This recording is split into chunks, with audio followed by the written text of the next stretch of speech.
आप मुझे देख रहे हैं सिंध के ज़िला दादू की तहसील महड़ में, और ये जो महड़ का पूरा इलाका है यहाँ पे आपको पानी ही पानी नज़र आ रहा है। इस तहसील के बहुत से गांव जो हैं वो सैलाब के पानी में डूबे हुए हैं, और इस वक्त हम एक जो करीबी गांव है उस गांव तक पहुंचने की कोशिश करेंगे और देखेंगे कि उस गांव की क्या सूरत हाल है। आज का ये जो शो है, इस शो में हम इस चीज़ पे फोकस करेंगे कि अब मौसम बदलने वाला है, सर्दी आने वाली है, तो सर्दी के मौसम में ये जो मुतासरीन सैलाब हैं ये अपनी ज़िंदगी कैसे गुजारेंगे, और हुकूमत को और जो इमदादी तंजीमें हैं उनके सामने कौन से बड़े बड़े चैलेंजेस हैं। और एक और बहुत अहम सवाल कि बलूचिस्तान और सिंध के अक्सर इलाके तो सैलाब के पानी में डूबे हुए हैं। वो लोग जो ये मुतालबा कर रहे हैं कि यहाँ पे इलेक्शन करवाया जाए, यहाँ पे इलेक्शन कैसे होगा। इस तरफ भी आप देखें कि मकानात जो हैं वो गिरे हुए हैं। ये जो तहसील महड़ का इलाका है, यहाँ पे हम सक्खर से लाड़काना से हम महड़ आए हैं, और अब हम कश्ती में बैठ के, ये दिवनो गांव है जो कि पिछले 15 दिन से पानी में डूबा हुआ है, और हम इस दिवनो गांव में जा रहे हैं और कोशिश करेंगे कि यहाँ पे उतर के अगर कोई लोग यहाँ पे मौजूद हैं तो उनसे बात भी करें। कश्ती जिस जगह पे चल रही है इसके नीचे जो हैं फसलें काश्त होती हैं, तो हम जो पानी में डूबी हुई फसलें हैं उनसे तकरीबन 6 फुट ऊपर कश्ती पे सफ़र करते हुए इस डूबे हुए गांव की तरफ बढ़ रहे हैं। ये आप देखें कि दरख्त जो हैं वो पानी में डूबे हुए हैं, और इन दरख्तों के दरमियान से होके हम अब इस गांव के बिल्कुल करीब पहुंच चुके हैं। गांव जो है उसके मकानात गिरे भी हुए हैं, लेकिन कुछ मकानात अभी कायम हैं, और अब देखते हैं कि हम यहाँ पे उतर सकते हैं या नहीं उतर सकते। अगर उतरने में कामयाब हो गए तो देखेंगे यहाँ पे कोई लोग भी मौजूद हैं या नहीं। अब हम गांव के बिल्कुल करीब पहुँच चुके हैं। आहिस्ता आहिस्ता हमारी कश्ती जो है वो गांव के बिल्कुल करीब आ गई है, और इस गांव में हमें लोग भी नज़र आ रहे हैं। ये जो एक मस्जिद है वो तबाह हो चुकी है।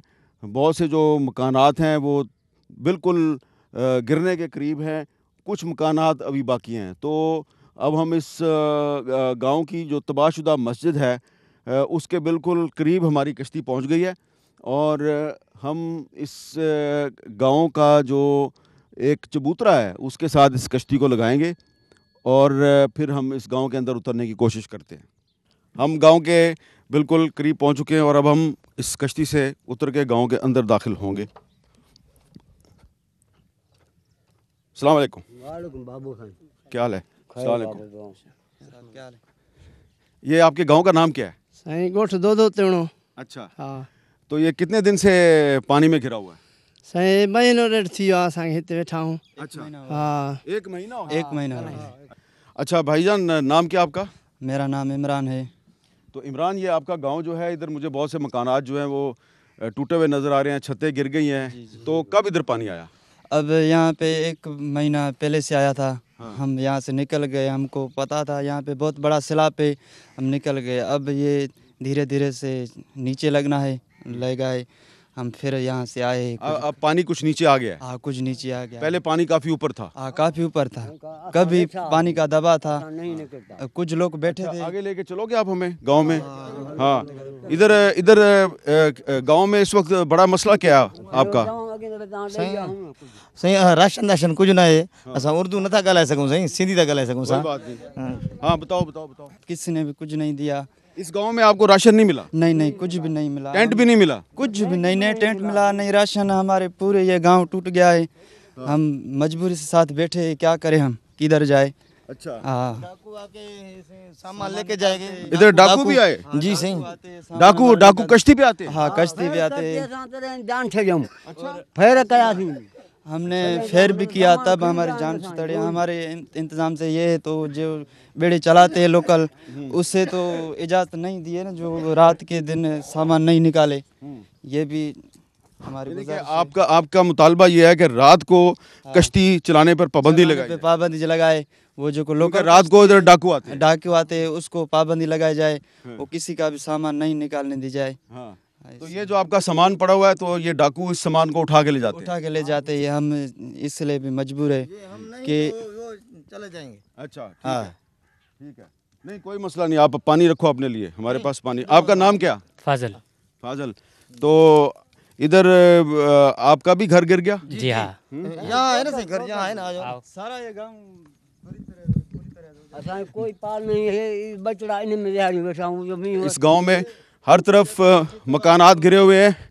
ये भी, इस तरफ भी मकानात गिरे हुए हैं, इस तरफ भी मकानात गिरे हुए हैं और लोगों ने अपना जो सामान है उसको बाहर रखा हुआ है। और इनका मसला ये है कि रात को डाकू कश्तियों में बैठ के आते हैं और यहाँ पे लूट मार करते हैं। इस गांव की आबादी कितनी है, कितने लोग रहते हैं इस गांव में? लोग यहाँ पे बहुत ज़्यादा रहता है। यहाँ पे 50 घर है। लोग बता जाए खवातीन समेत 200 के अच्छा, करीब आपकी है। खवातीन भी इधर ही हैं अभी? हाँ, खवातीन भी इधर है। ये देखें जी, ये गांव जो है इसमें तमाम दीवारें गिरी हुई हैं, मकान जो है वो तबाह हो चुके हैं। और गांव के लोग जो हैं उनका शिकवा ये है कि यहाँ पे उनको कोई इमदाद नहीं मिली। ये मेड शहर जो है उससे कश्ती पे बैठ के हम आए हैं, तकरीबन 15 मिनट में हम यहाँ पहुँच गए हैं। अच्छा, ये गांव का हिस्सा जो है ये अभी तक ये पानी में डूबा हुआ है। इस तरफ के जो मकानात हैं ये थोड़े नीचे थे, इसलिए ये मकानात जो हैं ये अभी तक डूबे हुए हैं, आपको नज़र आ रहा है। और काफ़ी इस गांव में तबाही हुई है। और इस तरफ भी आप देखें, इस तरफ भी काफ़ी सारे जो मकानात हैं वो अभी तक पानी में डूबे हुए हैं। और इस तरफ अगर आप मुझे इजाज़त दें, मैं इस तरफ जाने की कोशिश करता हूँ। ये खुद कश्ती बनाई है, आने जाने में ये मदद करती है। अच्छा, ज़रा ये देखें जी, ये इन्होंने अपनी मदद आपके तहत एक कश्ती बनाई है। ये कश्ती कैसे बनाई है आपने?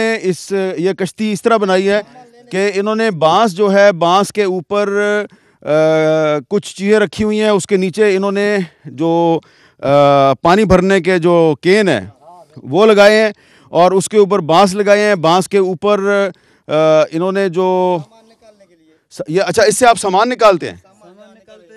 ये शाम मेड़ से जाते हैं, सामान राशन लेने के लिए बनाते हैं।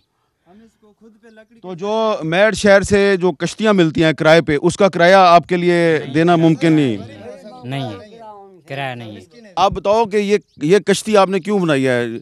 बाहर तो कश्तियाँ हैं। लेकिन वो किराया लेती है 200, 300, 1000 भी लेती है 3 बंदे का। हमारे पास तो पैसा नहीं है जो आते जाते, इसलिए हम खुद ये कश्ती बनाई है। लकड़ियाँ भी है, उसके ज़रिए हम शहर जाते हैं सामान लेके खाने जाते हो? पीने का। लेकिन कोई भी हमें नहीं देता, मदद नहीं करता। खाने पीने का कोई भी राशन हमें नहीं दिया।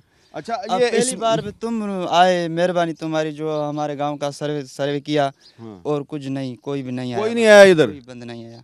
ये जेज हुकूमत का भी कोई बंदा नहीं आया? ना, हुकूमत तो आती ही नहीं है। यहाँ पे जो वडेरे MNA से MP है, DSP है, कोई भी नहीं दौरा किया। हम उसके पास भी जाते हैं और बोलते हैं तो हम बहुत गरीब है, हमारी मालकी करो, कुछ हमें दो। नहीं, उसने कुछ नहीं दिया। हम बेबस के उसको पीछा छोड़ दिया। कुछ करते ही नहीं है तो क्या करें हम? उसके पास हमने जाने का ही। ये जो इमदादी तंजीमें हैं जिनको पाकिस्तान के अवाम बहुत बड़ी तादाद में सामान दे रहे हैं, रकम दे रहे हैं, और इसलिए दे रहे हैं कि मुतासरीन सैलाब तक उनको पहुँचाया जाए। उनसे गुजारिश है कि इस किस्म के गांव जो अभी तक सैलाबी पानी में डूबे हुए हैं और उस गांव में अभी तक तबाही भी है, और आप सब कुछ आपके सामने है। गांव के लोग जो हैं वो आपको बता रहे हैं कि अभी तक यहाँ पे ना हुकूमत का कोई बंदा आया है, ना ये लोग जब ये खुद गए वहाँ पे इमदाद लेने के लिए तो वहाँ पे भी इनकी मदद नहीं की गई। तो हमारे MNA पे जाते, रिंग बंद के देखे चले जाते, किसी का भी। कौन MNA है, किसको वोट दिया था? हमने वोट फयाज भुट्टो को दिया। वो सूबाई वजीर है हमारे गांव का, पूरे इलाके का, उसको हम वोट देते हैं। वो हमारी मालकी, पीपल्स पार्टी का है? जो पीपल्स पार्टी का है। तो वो नहीं आया इधर? नहीं आया अभी तक। इसको गुजारिश है कि हमारी कुछ करे मालकी। उसने नहीं की तो हम किधर जाए? हम तो अब फयाज भट्ट साहब, आपसे गुजारिश है कि गुस्से में नहीं आना। ये एक मजलूम आदमी है, उसने एक आपको फरियाद की है। अब ये ना हो कि आप आके तो इनको तंग करें। जो बाकी इमदादी तंजीमें हैं उनसे गुजारिश है कि हुकूमत अगर मदद नहीं करती तो आप आएँ। अगर हम इस गांव में पहुंचे हैं और ये आपको खुद बता रहे हैं कि हमसे पहले यहाँ कोई नहीं आया, तो मैं आपको ये बताना चाहता हूँ तरीका क्या है। ये आप मैड शहर जो है उस वहाँ पे जो कश्तियाँ किराए पे हैं, हम उनमें से एक कश्ती किराए पे लेके यहाँ पे आ सकते हैं। तो आपके पास तो फ्री की कश्तियाँ हैं और बहुत सी इमदादी तंजीमें हैं, आपके पास भी बहुत सी कश्तियाँ हैं। उन कश्तियों में बैठ के यहाँ पे आएँ और इन लोगों की मदद करें।